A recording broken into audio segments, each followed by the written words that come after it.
Nous allons maintenant nous attaquer à une étape importante du texturing, puisque nous allons faire le texturing et le matériau du parquet. Pour cela, nous repartons de la scène précédente, qui était étape 19.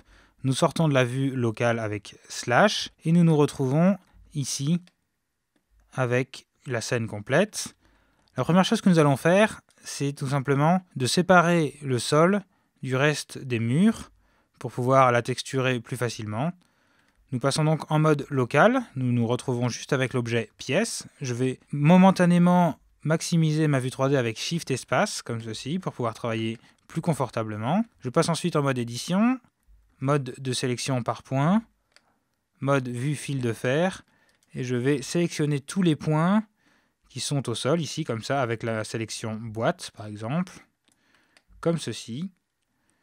Et là, je vais séparer ma sélection du reste de l'objet avec le raccourci clavier comme P. Je choisis Selection et je vois que automatiquement, j'ai le reste de ma pièce qui s'est séparé du sol, qui est devenu un objet à part entière. Je repasse en vue globale, puis je sélectionne le sol et je vois que maintenant, si je passe en mode d'édition, je vais pouvoir très facilement faire le dépliage UV puisqu'il s'agit d'un plan. Je me mets donc en vue de dessus.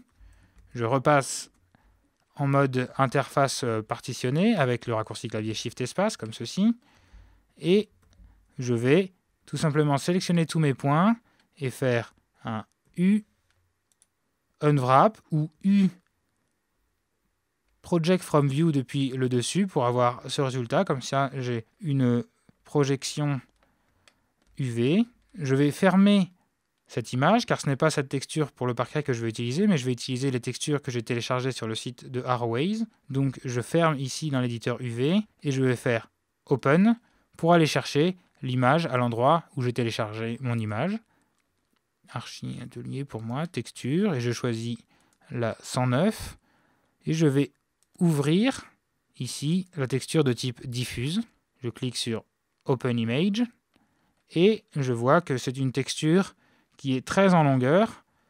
Je vais devoir adapter donc mon dépliage UV pour pouvoir avoir un joli dépliage.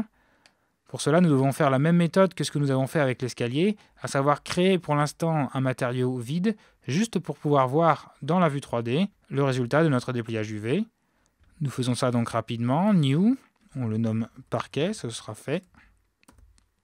Il est ici. Comme pour l'autre, nous faisons un Shift A texture, image texture. Nous relions cette sortie couleur à l'entrée couleur. Dans la liste des images, nous voyons que nous avons maintenant une nouvelle image qui est apparue, qui est l'image de la texture que nous avons chargée. Et enfin, nous disons à Blender de plaquer cette texture selon les coordonnées de texture UV. Nous nous retrouvons avec ce matériau très simple. Et maintenant, si je me mets en mode texture ici, je peux voir le résultat de mon dépliage UV. Pour l'instant, on voit que nous avons une partie du bois qui est extrêmement zoomée. Pour éviter cela, je vais simplement contrebalancer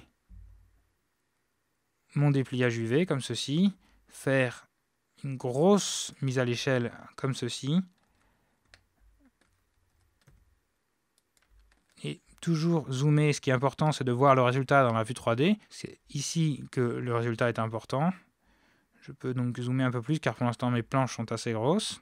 Si je préfère être en vue globale pour avoir une idée de l'échelle de mes planches avec les objets, pas de problème, il suffit de me mettre en mode texture ici, et je peux voir alors le plaquage du parquet en temps réel dans ma vue 3D, comme ceci. Pas trop zoomé non plus, mais quelque chose comme ceci semble plutôt correct. Nous pouvons mesurer la taille des lattes grâce à un outil très utile pour les architectes lorsque l'on fait de l'architecture avec Blender, qui est l'outil Rule. Pour cela, je me remets en mode local. Je vais zoomer sur ma vue 3D et la maximiser avec Shift Espace. Puis, je passe en mode objet. Et dans ma fenêtre à outils, dans mon étagère à outils, sur la partie gauche de la vue 3D, je vais aller dans l'onglet Grise Pencil, ici. Et je vais choisir Rule Protector. Il s'agit tout simplement de l'outil Règle dans Blender. On l'utilise en cliquant une fois dessus, puis après en faisant un clic gauche que l'on maintient, et automatiquement on voit que Blender nous donne la longueur du trait que nous traçons dans la vue 3D. Ici, je suis en vue de dessus et je vois que j'ai des lattes de parquet qui font environ 18 cm de largeur, ce qui est à peu près correct, c'est très réaliste. Donc, je peux garder ce mapping de texture et ainsi avoir une belle texture de bois qui se répète pour mon parquet.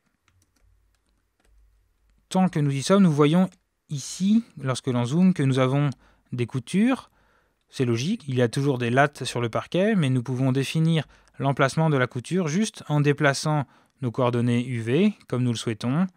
Si nous voyons qu'elle soit par exemple ici, au milieu de la pièce, ou soit complètement au centre, ou alors sur les côtés, c'est à nous de choisir. Nous voyons que nous sommes obligés d'avoir une couture sur la largeur de la pièce. Nous pouvons définir où nous la positionnons. Une fois que le texturing du parquet est terminé, nous allons passer aux matériaux. Là, c'est de nouveau très simple, encore plus simple qu'avec l'escalier, car les textures Arrowway sont fournies avec plusieurs maps. Et ici, nous allons utiliser les 3 maps pour définir la partie de réflexion du parquet, la partie de diffuse, qui est définie par cette texture que nous avons déjà, et la partie de relief, qui est fournie par la bump map, fournie par Arrowway. Commençons par ajouter un deuxième shader pour la composante de glossiness. Nous ajoutons donc un shader Shift-A, shader glossy. Nous allons mixer ce shader avec un shader de type mix shader, comme ceci. Nous allons regarder le résultat en passant notre vue ici en mode rendered. Nous voyons que pour l'instant, la partie glossy est très importante. Et cette fois-ci, au lieu de jouer avec ce facteur ici, comme nous l'avons fait précédemment pour les escaliers, nous allons utiliser une carte de texture fournie par Arrowway qui va déterminer de manière physiquement correcte quelles sont les zones qui sont diffuses et quelles sont les zones qui sont glossy. Pour cela, nous devons ajouter une nouvelle texture image.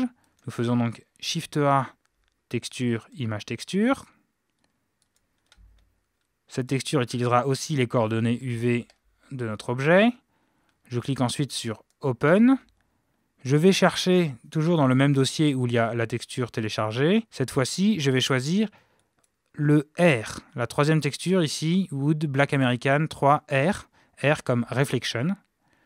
Je choisis Open Image.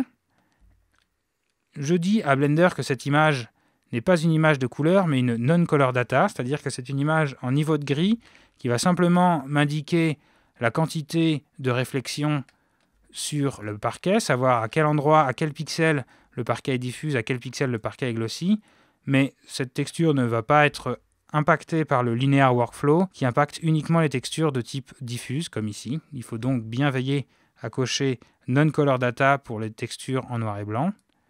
Et je relie le paramètre color, comme ceci, à mon facteur. On voit ici alors que la partie glossiness est beaucoup trop importante, mais si j'inverse les deux entrées, comme ceci, alors j'ai un résultat beaucoup plus réaliste. Nous avons donc un shader qui est physiquement correct, avec un shader de diffuse, un shader de glossy. Nous allons maintenant rajouter la partie bump pour simuler les reliefs sur notre image. Pour cela, nous allons rajouter une troisième image avec Shift-A, texture, image texture. Cette texture va aussi utiliser les coordonnées UV pour se plaquer. Je choisis Open. Je vais dans le dossier où j'ai téléchargé ma texture. Cette fois-ci, je choisis celle-ci, la Walnut Black American 3B, B comme Bump, ce que nous avons déjà vu pour créer du relief. Et je vais utiliser cette texture avec un nœud Bump, Shift-A Vector Bump. Comme la texture de réflexion ici, la texture de bump est une texture non-color data, c'est une texture en noir et blanc pour définir la quantité de relief sur l'image.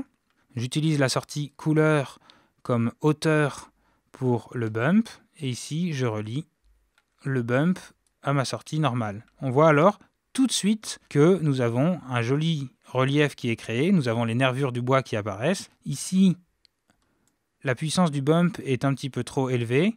Nous allons donc diminuer très fortement cette valeur pour avoir quelque chose entre 0,1 et 0,2, juste pour avoir le bump qui apparaît, mais sans pour autant que celui-ci soit trop marqué.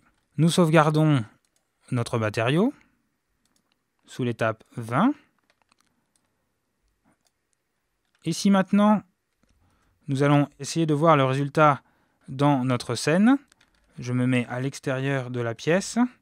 Je vais juste sélectionner le premier calque pour ne pas trop surcharger la scène. Et on peut voir, au fur et à mesure que le rendu s'affine avec Cycles, que nous avons désormais un joli matériau de parquet. Je peux augmenter le nombre de samples ici